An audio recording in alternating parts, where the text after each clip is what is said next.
जय श्री कृष्णा। राधे राधे। स्वागत है आपका हमारे चैनल पार्वती पनमूली में। आज हम सुनेंगे हनुमान जन्म की कथा। आइए सुनते हैं। हनुमान जयंती हर साल चैत्र मास की पूर्णिमा तिथि को मनाई जाती है। इस साल 2025 में हनुमान जयंती 12 अप्रैल दिन शनिवार को मनाई जाएगी। माना जाता है इस दिन अंजनी पुत्र बजरंगबली का जन्म हुआ था।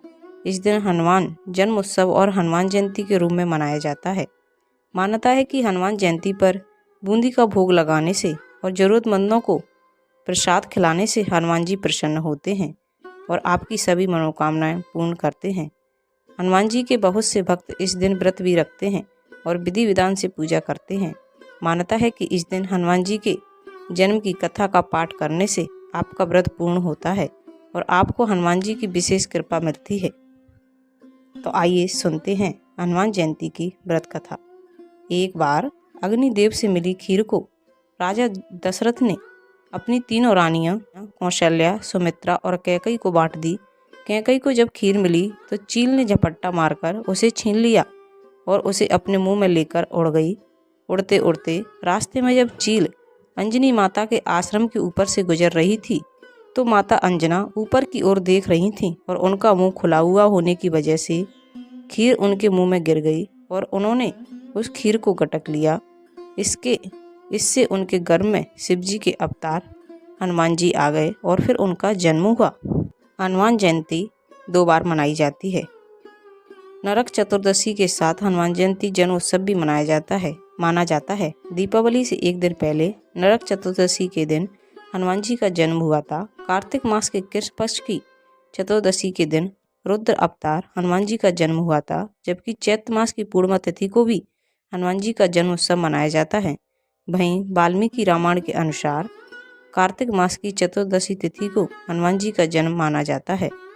एक दूसरी कथा के अनुसार जब समुद्र मंथन के बाद जब भगवान शिव ने भगवान विष्णु का मोहिनी रूप देखने को कहा था, जो उन्होंने समुद्र मंथन के दौरान देवताओं और असुरों को दिखाया था, उनकी बात का मान रखते हुए भगवान विष्णु ने मोहिनी रूप धारण कर लिया। भगवान विष्णु का आकर्षक रूप देखकर शिवजी आकर्षित होकर काम आतुर हो गए और उन्होंने अपना वीर गिरा दिया, जिसे पवनदेव ने शिवजी के वानर राजा केसरी की पत्नी अंजना के गर्भ में प्रविष्ट करा दिया।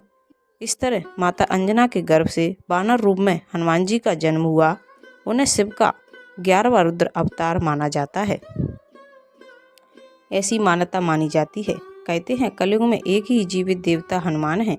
चैत्र शुक्ल पक्ष की नवमी पर राम जन्मे, पूर्णिमा पर हनुमान। भगवान हनुमान से जो सीखना चाहिए वो है निर्भय रहने की कला। हनुमान विश्वास के देवता हैं। विश्वास दोनों तरह से हो, परमात्मा पर भी, स्वयं पर भी, बाहर भी, भीतर भी। भरोसा ही एकमात्र ऐसी चीज है जो सूर को मुंह में रख लेने से लेकर समुद्र लागने तक के काम को करवा लेता है। इंसान के जीवन में 3 ही भाव होते हैं, पहला हर्ष, दूसरा शोक और तीसरा भय। हर्ष यानी खुशी, शोक यानी दुख, भय का मतलब डर। डर ही सफलता के रास्ते की सबसे बड़ी रुकावट है। डर असफलता का भी होता है। भगवान हनुमान जी कहते हैं कि किसी भी डर को अपने ऊपर हावी ना होने दें, हमेशा दृढ़ विश्वास रखें। रामायण का एक किस्सा है। रावण ने सीता का हरण किया तो उनकी खोज में राम और लक्ष्मण जंगल में भटक रहे थे। सबरी के कहने पर वे सुग्रीव से सहायता मांगने गए। सुग्रीव अपने भाई बलि से बचने के लिए त्रस्ययुमक नाम के पहाड़ पर रहते थे, क्योंकि बाली एक शाप के कारण इस पहाड़ पर नहीं आ सकता था। राम और लक्ष्मण को श्रमयूषक पहाड़ के पास देखकर सुग्रीव घबरा गए। उन्हें लगा कि बाली खुद नहीं आ सकता तो उसने मुझे मारने के लिए किसी योद्धा को भेज दिया है। सुग्रीव ने हनुमान से कहा कि वो उनकी रक्षा करें। हनुमान जी ने जवाब दिया कि बिना ये समझे कि वो लोग कौन हैं कोई फैसला नहीं करना चाहिए। पहले उनके पास जाकर ये पता करना चाहिए कि ये दोनों लोग कौन हैं। हनुमान ने अपना रूप बदला और ब्राह्मण बनकर राम लक्ष्मण के पास पहुँचे। जब बात की तो पता चला वो राम हैं, जिनका नाम हनुमान दिन रात जप करते हैं। वे दुश्मन नहीं हैं, सुग्रीव से मदद मांगने आए हैं। दूर से जो समस्या दिख रही थी वो दरअसल समाधान थी।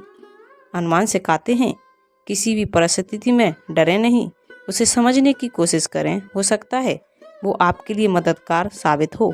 डर को जीतने की कला में हनुमान जी निपुण हैं। कई घटनाएं जिन्होंने उनके मन में भय पैदा करने की कोशिश की, लेकिन वे बुद्धि और शक्ति के बल पर उनको हराकर आगे बढ़ते गए। डर को जीतने का पहला फंडा यही है कि अगर आप विपरीत परिस्थितियों में भी आगे बढ़ना चाहते हैं तो बल और बुद्धि दोनों से काम लेना चाहिए। जहां बुद्धि से काम चल जाए वहां बल का उपयोग नहीं करना चाहिए। रामचरितमानस के सुंदरकांड का प्रसंग है। सीता जी की खोज में समुद्र लांघ रहे हनुमान को बीच रास्ते में सुरसा नाम की राक्षसी ने रोक लिया। हनुमान को खाने की जिद की।